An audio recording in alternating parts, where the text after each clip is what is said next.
Hi, my name is Phil Anderson, and I'm running for United States Senate to represent Wisconsin. Shooting this video outside tonight.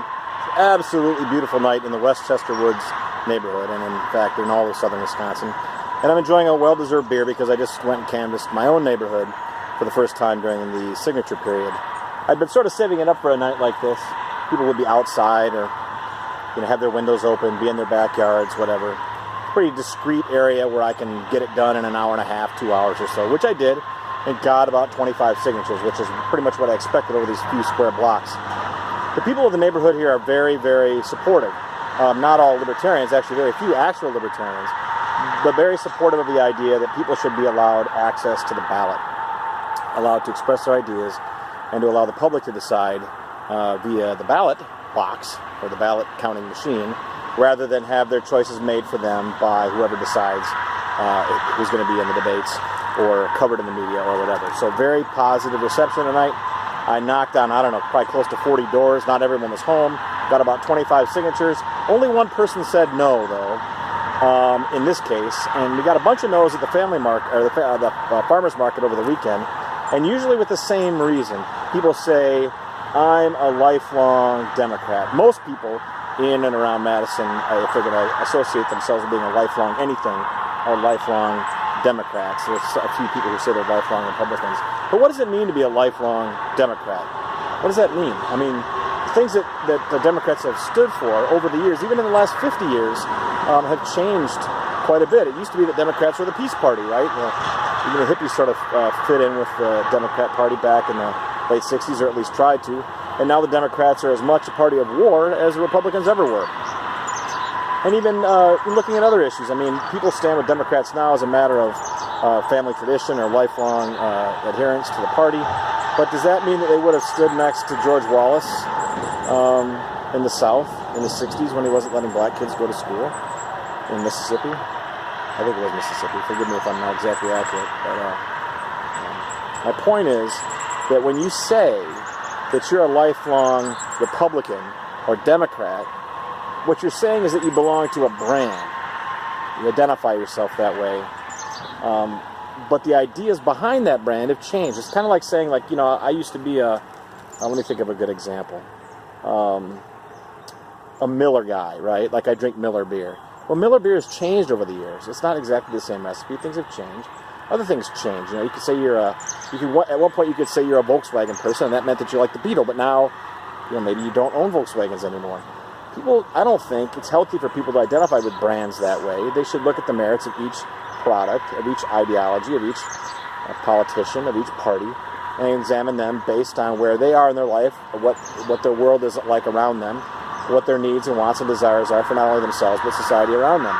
And I think a lot of people have fallen into the habit of identifying themselves as lifelong Democrats or Republicans, sort of out of habit, as part of their identity, even though that might not be exactly what they believe anymore, or even what is best for them by their own measures. So it's a complicated thing. Anyone who says to me, I don't believe in what libertarians believe, and therefore I'm not going to sign your petition, first of all, I don't like that a whole lot, because I think that's limiting choice. But even so, I understand. I actually sort of am a little bit flattered by the fact that they think I'd steal votes from Feingold or Johnson, which I plan on doing, but the general public doesn't generally expect that at this point. But this idea that I'm a lifelong X or Y, and therefore I cannot even assist Z being on the ballot, to me strikes me as being a little, forgive me, a little shallow, a little uninformed, a little American sort of consumerist in a bad way. It's sort of the way people have fallen into following the Republican Party, and by virtue of I'm a Republican, therefore I must endorse Donald Trump, who's barely a Republican. And even what does it mean to be a Republican anymore? Who knows? They're all over the place too on issues. So it's all somewhat confusing. But my point is this: the people that know you will support you, and that's a fantastic thing. And that's why I like to get out. That's why I'm involved in politics, because I met a lot of people over the last few years who believe, as I do, that government's gotten too big, too invasive, too warlike, too murderous, too all kinds of things that it doesn't represent us anymore, and we need to get back to that. And that's the basis of libertarianism. And I would say, and I will say, that I will be, from henceforward at least, a lifelong libertarian, because libertarianism stands for a set of principles that never change, that go all the way back to John Locke. Beyond the Constitution, back to John Locke and before. I would argue back to the Bible even. If you're a Christian, that might be meaningful to you. If not, then disregard it. But it's a very meaningful principle, set of ideas, a philosophy, that human beings are the unit of existence, that we should be allowed to live our lives as we choose, as long as we're not interfering with other people's right to do the same. And that means not only our lives, but our bodies, what we eat, drink, smoke, our property, etc. The choices we make, the things we say, all that doesn't change over the years. It's the same thing that John Locke wrote about in the 17th century, the same thing that libertarians talk about today. Apply to different issues, but it's the same thing we talk about today. Whereas Democrat and Republicans have changed on issues, vacillated on immigration, monetary policy, foreign policy, all kinds of things over just the last 20 or 30 years. So to me, being a lifelong libertarian means something. Being a lifelong Democrat or Republican no longer does. So I hope that those of you who are watching will consider that when you cast your ballots and we're talking about politics and philosophy to your friends and neighbors. We're not just a third party.